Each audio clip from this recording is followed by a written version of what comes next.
Okay, this is the speaking test of the International English Language Testing System. Good morning, my name is Jessica Brown. What is your full name, please? My name is Brian Jones. And what should I call you? You can call me Brian. May I see your identification? Of course, here you are. Okay, thank you. In the first part of the IELTS speaking test, I will ask you some personal questions. Let's talk about clothes and fashion. What kinds of clothes do you usually wear? It really depends on the occasion. When I got to the office, I wear an impeccable formal dress with a tie and suit. At home I mostly wear casual and comfy clothes, and if there is any festival I prefer to wear traditional dress for those particular events.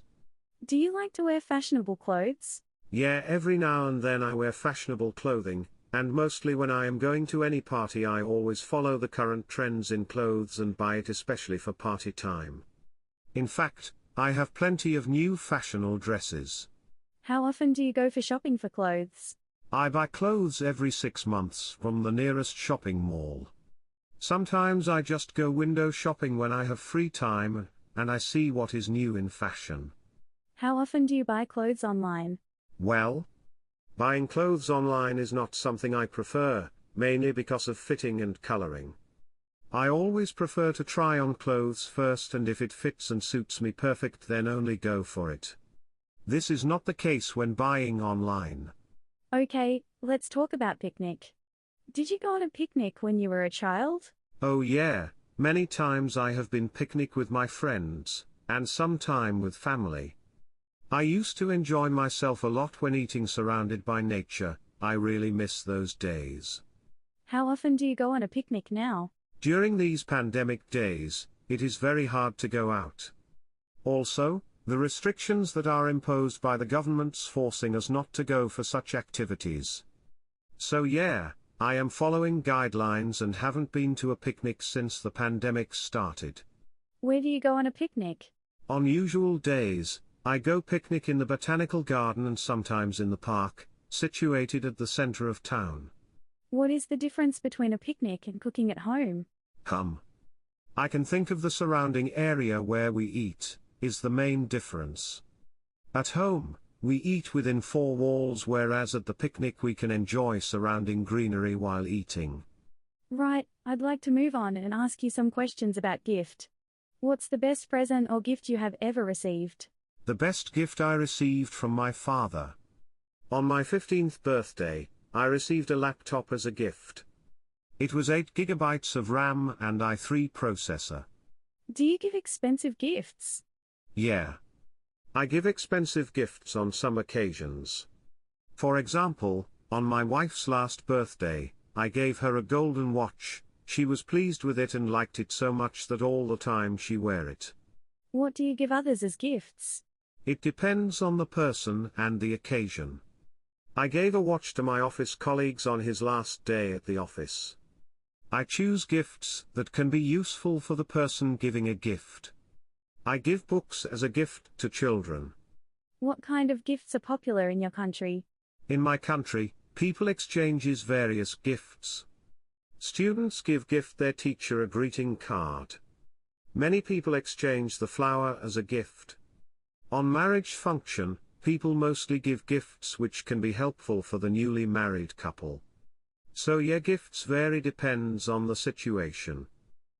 Okay, that is the end of part 1. Now, we will move on to part 2. I'm going to give you a topic and I'd like you to talk about it for 1 to 2 minutes. You have 1 minute to think about what you're going to say, and you can make some notes if you wish. Do you understand? Yep. I understand. I would like you to talk about an article which you have read about health. You should say what it was. When and where did you read it? Why did you read it? Explain why do you think it was an interesting read. Your 1 minute for thinking starts now.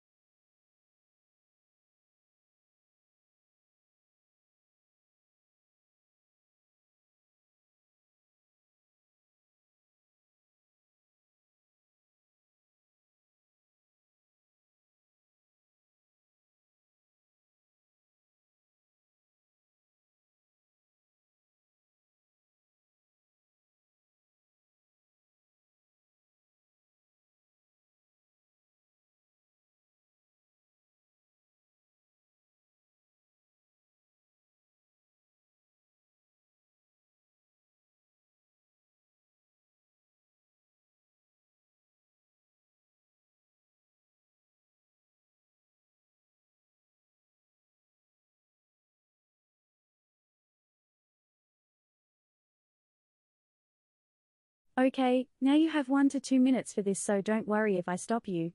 I'll let you know when the time is up. Could you start speaking now, please? Well, amid this pandemic, these days many articles publishing on the web and in newspapers for people's well-being and safety. However, today I would like to talk about an article about heart diseases prevention because this is very useful for everyone to be aware of such information. The article entails detailed information about do's and don't in order to prevent heart diseases. I have been to a clinic for a regular body checkup last month and there were many other people. My queue number was too far and I had to wait for an hour for my turn. So to pass the time, I picked up a magazine and started to read.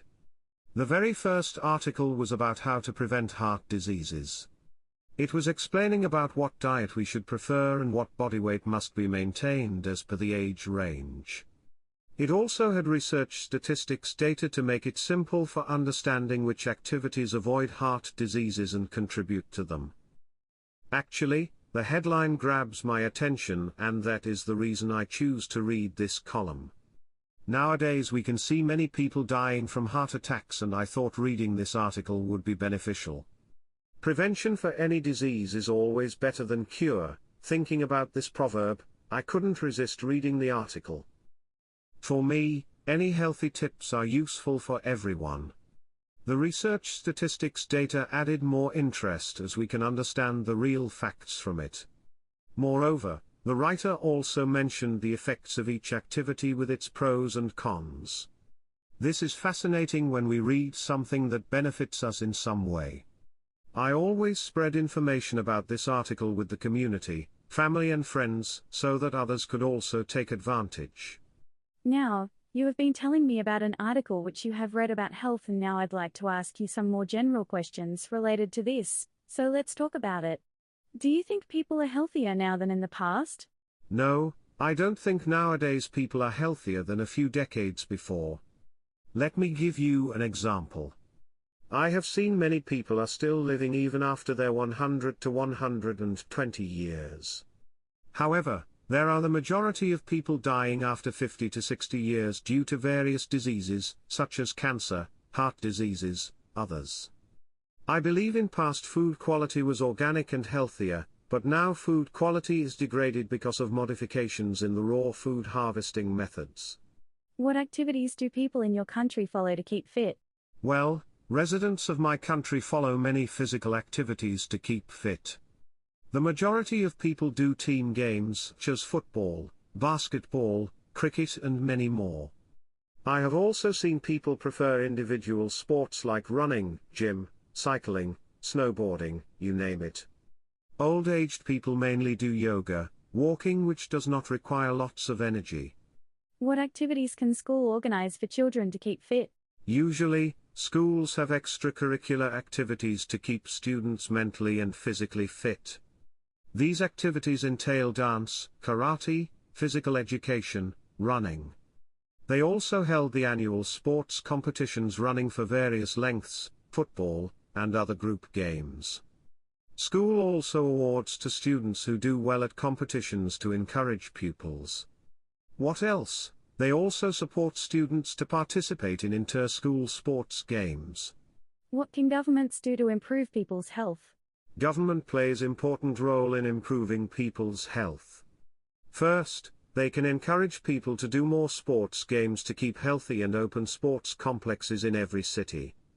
They can spread awareness of how much it is helpful of doing exercise. Also, states should update the medical equipment at the government hospitals so that the public can be benefited. Also, many rural areas do not have clinics and they need to travel far to receive better treatment. Governments should help to facilitate the medical care center at remote places. Thank you. This is the end of IELTS speaking test. Hello again. Thanks for watching. I hope this video helped you for your IELTS preparation. If you not subscribed yet, I encourage you to do so and press the bell icon to get latest uploaded into your inbox. We will bring you many more useful videos and tips for IELTS preparation, directly from the community of ESOL teachers and retired IELTS examiners. I wish you good luck for your IELTS exam.